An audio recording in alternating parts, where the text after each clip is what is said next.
In a bustling city where skyscrapers kissed the clouds and narrow alleys whispered stories of struggle, there lived a woman named Clara. She was in her late 20s, with soft brown eyes that carried a quiet strength and hands that worked tirelessly.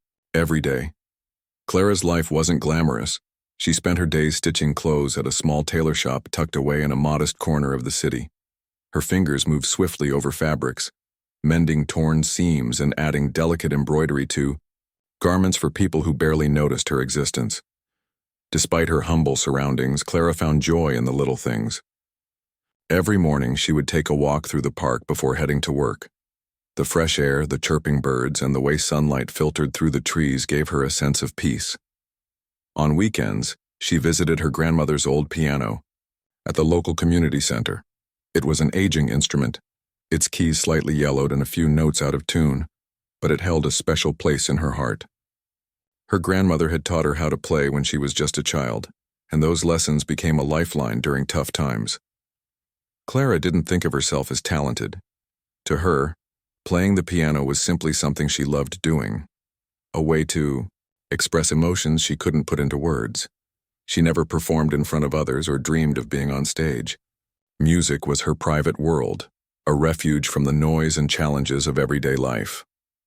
One fateful afternoon, Clara's routine took an unexpected turn. She had been asked by her boss to deliver a package of tailored suits to a wealthy client living in one of the city's most luxurious neighborhoods. The address led her to a sprawling mansion surrounded by manicured gardens and tall iron gates. As she approached the grand entrance, clutching the neatly wrapped box, she couldn't help but feel out of place. Everything about the house screamed wealth and privilege, things Clara knew nothing about. When the door opened, a man appeared. He was tall, impeccably dressed, and exuded an air of authority. This was Victor Langston, a name known throughout the city for his business empire and sharp tongue. Clara recognized him vaguely from newspapers and television interviews. Up close, he seemed even more intimidating. His piercing gaze swept over her simple attire, the worn-out shoes, the plain dress, and his lips curled into a faint smirk. "Can I help you?" he asked, his tone dripping with condescension. Clara swallowed hard, trying to steady her voice. "I'm here to deliver these," she said, holding out the package. "From the tailor shop." Victor raised an eyebrow, clearly unimpressed. "Ah, yes. Leave them on the table inside." He stepped aside to let her in, though his expression made it clear he considered her presence beneath him. As Clara walked past him, her eyes wandered involuntarily toward the elegant furnishings of the mansion. Her gaze landed on a magnificent grand piano standing proudly in the parlor. Its polished surface gleamed under the chandelier's light, and for a moment, she forgot where she was. Memories of her grandmother's lessons flooded back, and she felt a pang of longing. Victor noticed her lingering look and chuckled derisively. "Do you play?" he asked, his voice laced with mockery. Caught off guard, Clara shook her head quickly. "No, not really," she stammered. "It's just beautiful." His smirk widened. "Not really? So you do play then?" He gestured toward the piano. "Go ahead, show me." Clara froze. The last thing she wanted was to embarrass herself in front of someone like Victor, but his tone left no room for refusal. It wasn't a request. It was a command. Reluctantly, she approached the piano, her heart pounding. She glanced around and saw several guests mingling nearby, their curious stares making her feel even smaller. Victor leaned casually against the wall, arms crossed, ready to enjoy what he assumed would be a clumsy display. His friends joined in, exchanging amused glances and smirks. One of them whispered loudly enough for everyone to hear, "This should be entertaining." Clara sat down on the bench, her hands trembling as they hovered above the keys. She felt ridiculous sitting at such an exquisite instrument while wearing clothes covered in thread dust. But deep down, another feeling stirred, a flicker of defiance. Maybe she wasn't some polished performer, but she could play. And if this arrogant man thought he could belittle her, she'd show him otherwise. Taking a deep breath, she placed her fingers on the keys and began to play. The first notes rang out hesitant but clear. Then something remarkable happened. As Clara lost herself in the music, her nervousness melted away. Her fingers danced across the keyboard with surprising confidence, weaving together a melody that was achingly beautiful. It was a piece her grandmother had taught her years ago, a blend of classical technique and heartfelt emotion that spoke directly to the soul. The room fell silent. Even Victor, who had expected to laugh at her expense, stood frozen, his jaw slack. The guests exchanged astonished looks, their earlier amusement replaced by awe. For the first time in his life, Victor found himself utterly speechless. Here was this seemingly ordinary woman, creating something extraordinary right in front of him. When the final note faded into the air, no one clapped immediately. The silence stretched for a moment, heavy with disbelief and admiration. Clara looked up, her cheeks flushed, unsure of what to say or do next. She hadn't meant to impress anyone. She'd only wanted to prove to herself that she could hold her ground. But Victor's reaction told her everything. His usual arrogance was gone, replaced by something unreadable in his eyes. Whatever he had intended that day, it had backfired spectacularly. And in that instant, neither of them realized how much this encounter would change both their lives forever. After the unexpected performance, Clara quickly stood up from the piano bench, her face flushed with a mix of embarrassment and relief. She didn't wait for anyone to say anything. She just wanted to leave as fast as possible. Grabbing the empty box that had held the suits, she mumbled a quick "thank you" and hurried toward the door. The room was still eerily silent, and she could feel everyone's eyes on her back. It wasn't the kind of attention she was used to, and it made her uncomfortable. Victor, however, wasn't ready to let her go just yet. As Clara reached the doorway, he snapped out of his stunned silence and called after her. "Wait!" His, voice echoed through the grand hall, sharp enough to stop her in her tracks. Clara turned around slowly, her heart racing. She braced herself for another round of mockery or some cutting remark about how surprising it was that someone like her could play like that. But instead, Victor surprised her. "Who taught you?" he asked, his tone softer than before but still direct. Clara hesitated, unsure if this was some sort of trick. "My grandmother," she finally replied, her voice barely above a whisper. She taught me when I was little." Victor nodded thoughtfully, studying her face as if trying to piece together who she really was. For years he'd prided himself on being able to read people, on knowing exactly what made them tick. But Clara baffled him. There was no pretense. In her, no attempt to impress or fit into his world. And yet, she had done something extraordinary right under his nose. He gestured for her to come closer, which only made her more nervous. "You've been playing since you were a child?" he pressed, genuinely curious now. Clara nodded again. "Yes, but not professionally or anything like that. Just for myself." She paused, fidgeting with the edge of the box in her hands. "I don't perform, I never have." Victor raised an eyebrow at that. "Why not? You're clearly talented." Her cheeks reddened even more. "It's just something I do for fun. It's personal." Personal. The word hung in the air between them, and for a moment Victor felt a pang of guilt. He had mocked her, forced her to play, all because he assumed someone like her wouldn't know the first thing about music. Instead, she had delivered a performance that left him, and everyone else in the room, speechless. Rather than dwell on his mistake, Victor did something unusual for him. He pushed further. "Stay for dinner," he said abruptly. It wasn't a question, it was more like a command. But there was something different in his tone this time. Less arrogance, more curiosity. Clara blinked in surprise. I can't. I need to get back to work." "You've already finished delivering the package," Victor countered smoothly. "Surely your boss won't mind if you stay a little longer." Clara glanced around the room, feeling increasingly out of place. The other guests were starting to murmur among themselves again, though their whispers weren't mocking anymore. They sounded intrigued. Still, she couldn't imagine sitting down to eat in such an opulent setting, surrounded by people who lived lives so far removed from hers. "I really shouldn't," she said firmly, taking a step backward toward the door. "Thank you, but I should go." Before Victor could respond, one of his friends chimed in. "Come on, Victor, let the girl leave. She's probably got better things to do than hang around here." The comment stung, though Clara tried not to show it.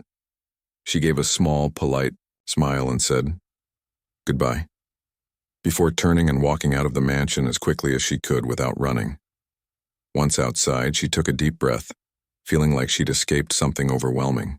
She didn't understand why Victor had acted the way he did, but she knew one thing for sure. She never wanted to see him again. Back inside the mansion, Victor couldn't shake off the feeling that he'd missed something important. His friend's sarcastic remark replayed in his mind, and for once it irritated him. Normally he would have laughed along, dismissing the situation entirely. But today was different. Clara's music lingered in his thoughts, haunting him in a way he hadn't expected. Later that evening, after his guests had left and the house was quiet, Victor found himself standing in front of the grand piano. He ran his fingers lightly over the keys, remembering the way Clara had played. There was a depth to her music, a raw emotion that he rarely encountered. Most performances he attended were polished and calculated, designed to impress rather than move. But Clara's playing had been different. It felt real, almost intimate, like she was sharing a piece of her soul. That realization unsettled him. Victor had always valued control and precision in everything he did. Emotions were messy, unpredictable, and therefore dangerous. Yet here was this woman who wore her heart on her sleeve, or rather on her fingertips, and somehow managed to captivate everyone within earshot. The next morning, Victor decided to track Clara down. He sent his assistant to the tailor shop, where she worked, asking discreetly for her address. When the information came back, he debated whether to reach out. What would he even say? "Sorry for humiliating you yesterday?" That sounded ridiculous, but he couldn't ignore the nagging curiosity gnawing at him. Finally, he settled on sending her a handwritten note. It was brief and to the point. "I'd like to speak with you. Please meet me at the community center tomorrow afternoon. No obligations." When Clara received the note, she stared at it for a long time, torn between anger and confusion. Why did Victor want to see her again? Hadn't he already humiliated her enough? Part of her wanted to throw the note away and forget about the whole incident, but another part, the stubborn part, wanted answers. So, reluctantly, she agreed to meet him. The following afternoon, Clara arrived at the community center clutching her bag tightly. Victor was waiting for her near the old piano, looking oddly out of place in his tailored suit amidst the worn furniture and faded walls. When he saw her, he straightened up and cleared his throat. "Thank you for coming," he said, his tone unusually polite. Clara crossed her arms defensively. "What do you want?" Victor hesitated, searching for the right words. "I owe you an apology," he admitted, surprising both of them. "What I did yesterday was disrespectful. I judged you unfairly, and I'm sorry." Clara blinked, caught, off guard. An apology from someone like Victor was the last thing she expected. "Okay," she said slowly. "Apology accepted, is that all?" "No," Victor replied. "I also wanted to ask you something. Where did you learn to play like that? Who else knows about your talent?"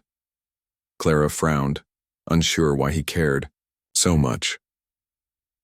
"Like I said before, my grandmother taught me, and no one really knows about it. Like I told you, I don't perform." Victor nodded, his mind racing. "Have you ever considered taking lessons? Improving your technique? You could go far with training." Clara shook her head firmly. "I don't need to go far. This is just for me. I don't care about fame or recognition." Her words hit Victor harder than he expected. Fame and recognition were everything he lived for, everything he chased, relentlessly. Yet here was Clara, content with playing for no one but herself. It was a concept he struggled to grasp, but it fascinated him nonetheless. "Well, think about it," he said eventually. "If you change your mind, let me know." "I can help." Clara gave him a skeptical look. "Help? Why would you do that?" Victor shrugged, trying to sound casual. "Let's just say I'm interested in seeing where this goes." With that, he turned and walked away, leaving Clara standing there, bewildered. She didn't trust him, not fully, but she couldn't deny that his interest was intriguing. Little did either of them know this strange connection was only beginning. Over the next few weeks, Clara found herself thinking about Victor more often than she cared to admit. His sudden interest in her music, and his offer to help, lingered in her mind like an unanswered question. At first, she dismissed it as nothing more than curiosity on his part. After all, why would a man like him truly care about someone like her? But then there were moments when she wondered if maybe, just maybe, he was sincere. Victor, on the other hand, couldn't stop thinking about Clara either. He had spent years building walls around himself, surrounding himself with people who either feared or admired him but never really knew him. Clara was different. There was something about the way she carried herself, quietly confident yet unassuming, that intrigued him. And her music, it stayed with him long after their encounter, haunting him in ways he didn't fully understand. One evening, unable to shake off the memory of her performance, Victor decided to visit the community center again. This time, he didn't send a note beforehand. He simply showed up. The old piano sat in its usual spot, slightly out of tune but still holding its charm. A group of children were gathered around it, giggling as one of them plinked away at random keys. When they noticed Victor standing nearby, dressed in his expensive suit and polished shoes, they grew quiet, unsure what to make of him. Clara entered the room a few minutes later carrying a stack of sheet music. She froze when she saw Victor leaning against the wall, his arms crossed and his expression unreadable. For a moment, neither of them spoke. The kids glanced between them nervously, before scurrying off to another corner of the room. "What are you doing here?" Clara finally asked, setting the music down on a nearby table. Her tone wasn't hostile, but it wasn't welcoming either. "I wanted to see where you play," Victor replied simply. "This place means a lot to you, doesn't it?" Clara hesitated, surprised by the softness in his voice. "It's where I learned to love music," she admitted. "My grandmother brought me here every weekend when I was little. Even after she passed away, I kept coming back." Victor nodded thoughtfully, taking in the worn furniture and peeling paint. To most people, the community center might have seemed insignificant, a crumbling relic of a bygone era. But to Clara, it was a sanctuary. He could see that now, and it made him feel strangely humbled. "Do you ever think about playing somewhere else?" he asked. "Somewhere bigger?" Clara frowned, shaking her head. "I don't need bigger. Music isn't about the stage or the audience for me. It's about how it makes me feel." Her words struck a chord deep within him. Growing up, Victor had been taught that success was measured by wealth, power, and recognition. Failure to achieve those things meant shame and disappointment.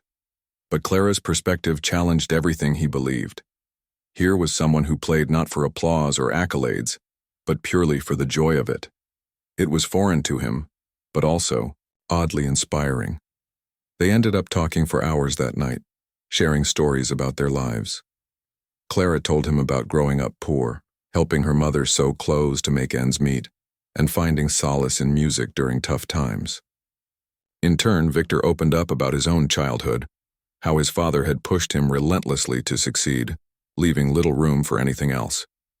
He spoke about the loneliness that came with living in a world where everyone wanted something from him, whether it was money, favors, or connections. As they talked, Clara began to see glimpses of the man behind the mask, the real person beneath the polished exterior. She realized that despite his wealth and privilege, Victor carried burdens of his own. Maybe he wasn't so different from her after all. Their conversations became a regular thing. Every few days, Victor would show up at the community center, sometimes bringing coffee or snacks. They'd sit together talking about music, life, and everything in between. Slowly but surely, a fragile friendship began to form. One day, Victor arrived with a proposal. "I've arranged for you to meet someone," he said, his eyes lighting up with excitement. "A renowned pianist who teaches at the conservatory, downtown. If you're willing, they can give you lessons, help you refine your technique." Clara stared at him, unsure how to respond. On one hand, the idea of learning from a professional sounded thrilling. On the other hand, she worried about stepping into a world she didn't belong to. What if she failed? What if people judged her? "I don't know," she said hesitantly. "This isn't my world, Victor. I'm just a seamstress who likes to play the piano. And I'm just a businessman who happens to appreciate talent when he sees it." Victor countered gently. "You deserve this, Clara. Don't let fear hold you back." His words resonated with her, though she still needed time to think. That night, as she lay in bed staring at the ceiling, she replayed their conversation in her mind. Part of her yearned to take the leap, to explore the possibilities Victor was offering. Another part clung to the comfort of her simple life, afraid of losing herself in the process.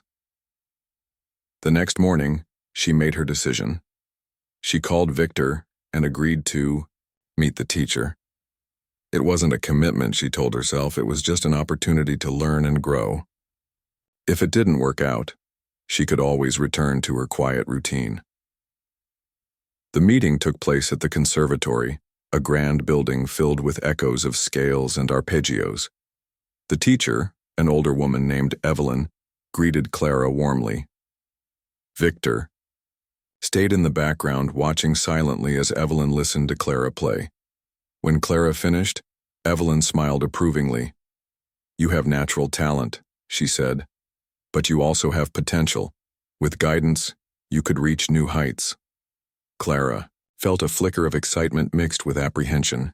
Heights weren't something she had ever aimed for, but now that the possibility existed, she couldn't ignore it entirely. As they left the conservatory, Victor turned to her with a knowing smile. "So, what do you think?" Clara exhaled slowly, a small grin tugging at her lips. "I think I'll give it a try." Victor nodded, satisfied. "Good, you won't regret it." What neither of them realized at the time was that this decision would change both their lives in ways neither could predict. For Clara, it marked the beginning of a journey toward self-discovery and growth. For Victor, it was a step toward understanding the value of authenticity and connection. Together, they were embarking on a path neither had anticipated, but one that would leave a lasting impact on them both. As the weeks turned into months, Clara began attending regular lessons at the conservatory. Evelyn, her teacher, was patient and encouraging, helping Clara refine her technique while nurturing her unique style.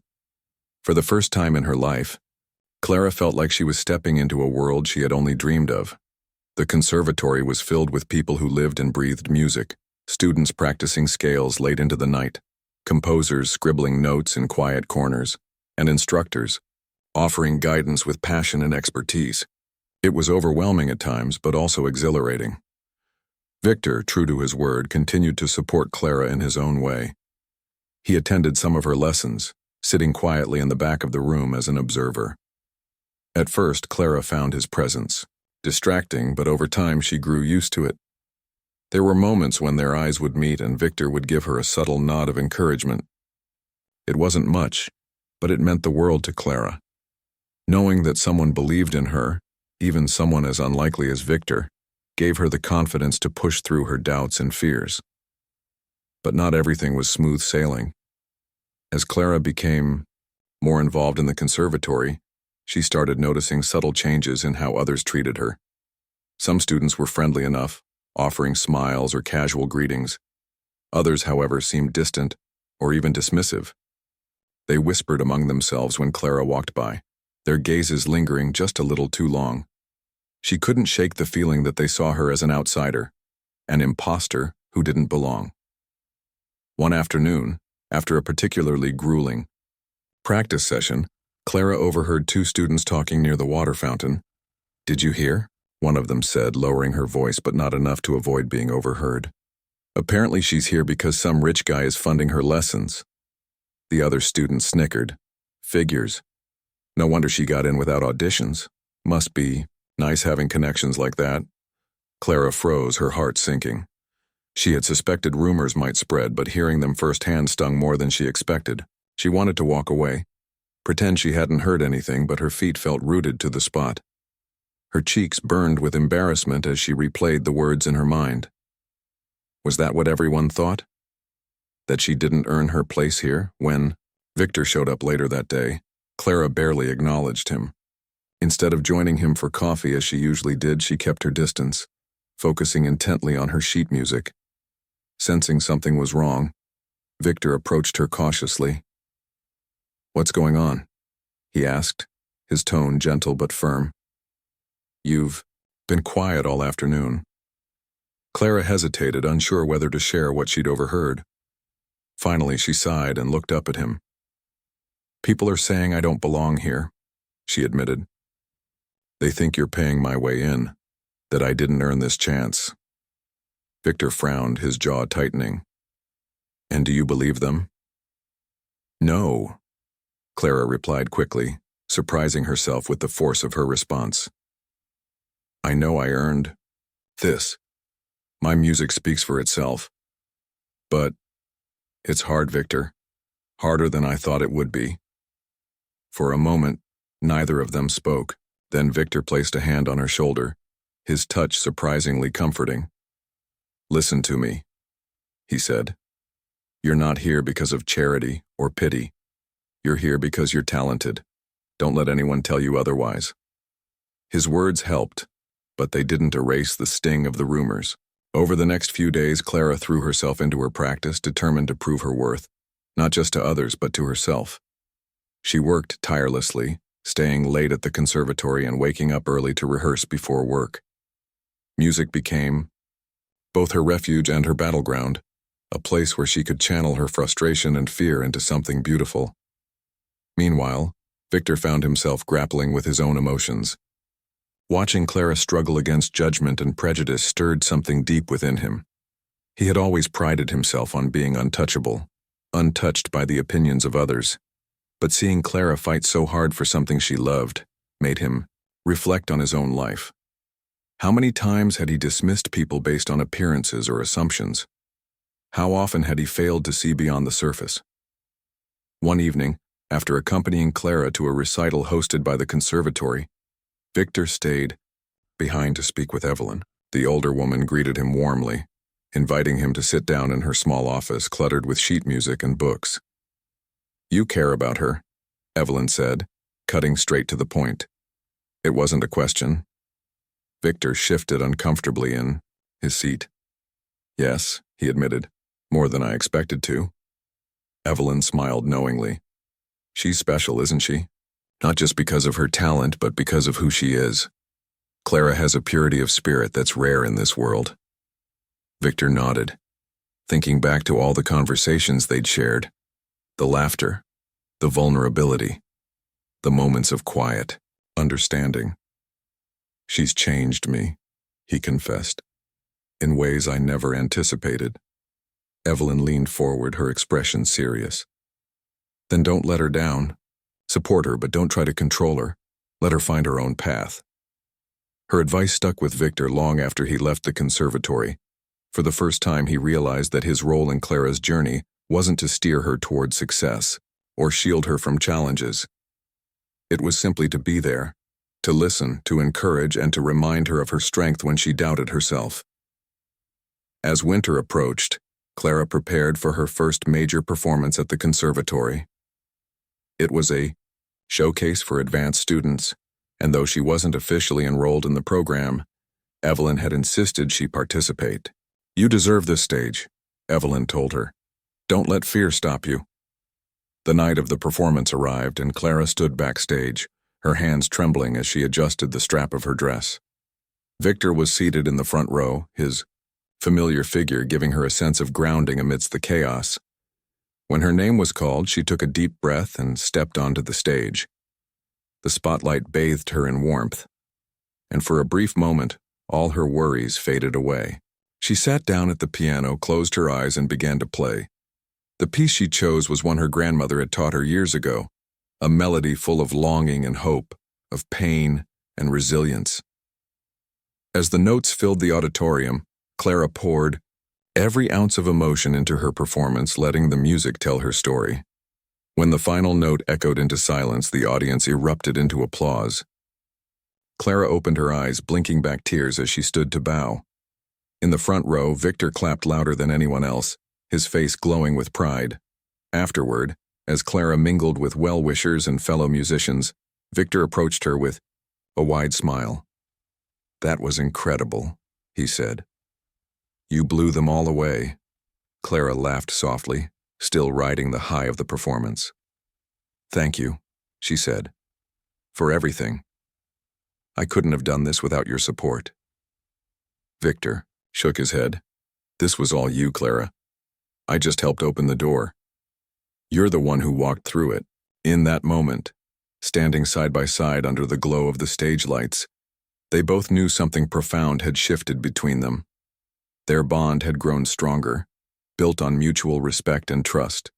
Though their worlds remained vastly different, they had found common ground in the universal language of music and in each other.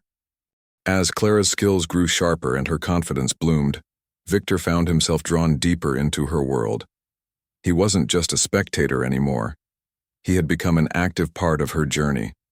He introduced her to influential people in the music industry, producers, composers, and even critics who could help shape her career. But not everyone was happy about this sudden rise of a simple woman from nowhere. Some of Victor's friends whispered behind closed doors. They accused him of using Clara for his own amusement, saying that her talent was nothing more than a novelty act he liked showing off at parties. Others were crueler, suggesting that maybe Victor had other intentions, that his fascination with Clara went beyond music. These rumors stung Clara deeply. She started doubting herself again. Was she truly good enough? Or was all this attention only because of Victor's influence? It didn't stop there. A rival pianist, a well-known artist named Alex, began spreading nasty rumors about Clara. Alex claimed that Clara hadn't earned her success, that Victor must have paid critics to praise her or manipulated judges during competitions. The accusations spread like wildfire on social media, painting Clara as someone undeserving of recognition. People began questioning whether her performances were authentic or staged by Victor. Clara felt crushed under the weight of these lies. She loved playing the piano, it was her escape, her joy. But now it felt tainted. Every time she sat down to practice, she heard those mocking voices in her head. What if they're right, she thought. What if I'm fooling myself into thinking I belong here? Victor noticed the change in her immediately.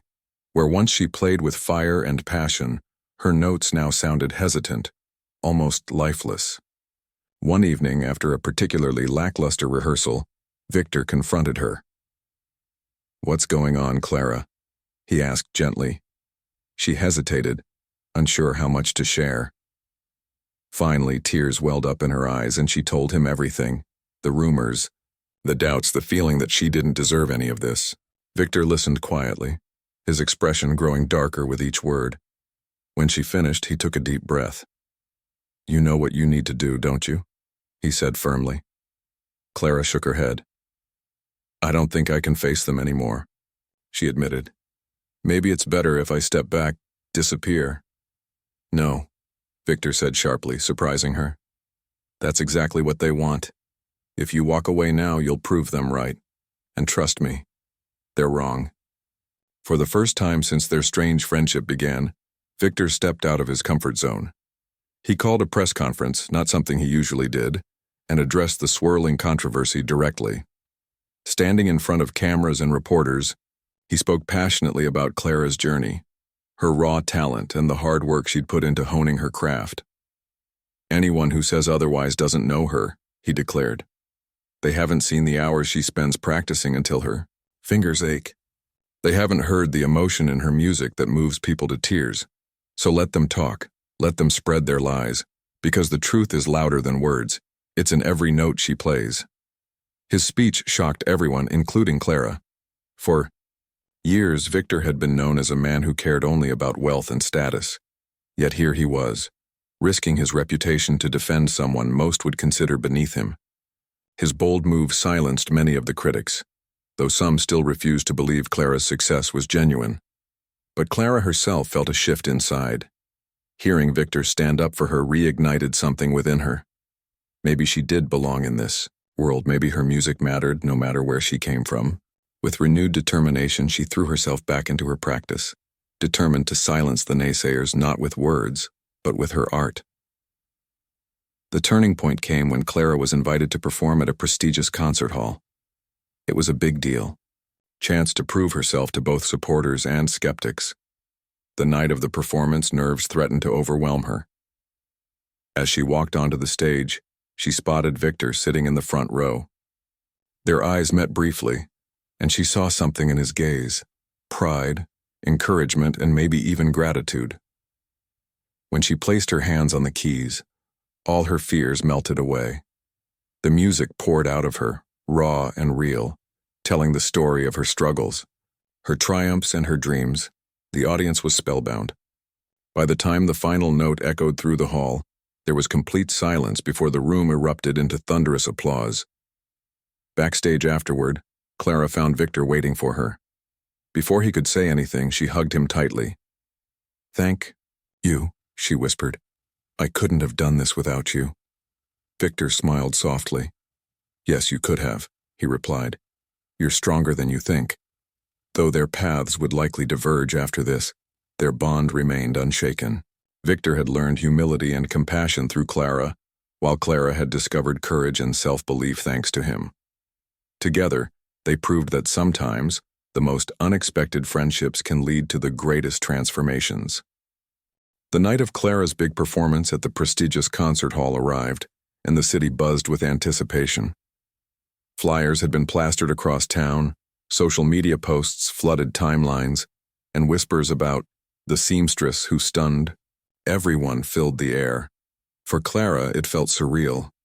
Just months ago, she was playing an old piano in a community center, never imagining her music would reach beyond those worn walls. Now she stood backstage at one of the most celebrated venues in the country, preparing to face a crowd that included critics, musicians, and even Victor. As she adjusted her dress and stretched her fingers nervously, Clara couldn't help but reflect on how far she'd come. The journey hadn't been easy. There were moments when self-doubt nearly swallowed her whole, when rumors threatened to break her spirit, and when the weight of expectations felt unbearable. But through it all, she had held on to one truth: her love for music. It wasn't about fame or applause. It was about sharing something deeply personal, something that connected her to her grandmother and to herself. Victor paced outside the dressing room, his usual calm demeanor replaced by restless energy.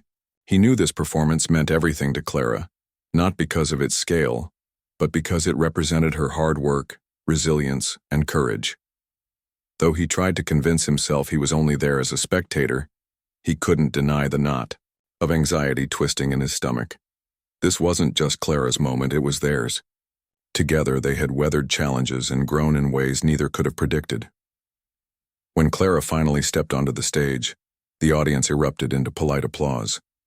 She looked out at the sea of faces, her heart pounding so loudly she wondered if others could hear it too. Then her eyes landed on Victor sitting in the front row, his expression unreadable but steady. That single glance steadied her nerves. Taking a deep breath, she walked over to the grand piano and sat down. For a moment, silence enveloped the hall. Clara closed her eyes, letting the stillness settle around her. Then, with a soft touch, she began to play. The first notes were hesitant, almost fragile, but as the melody unfolded, her confidence grew.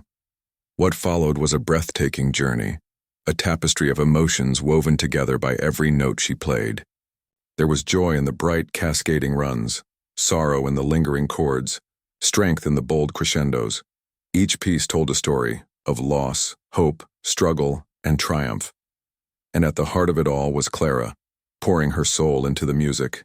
The audience was spellbound.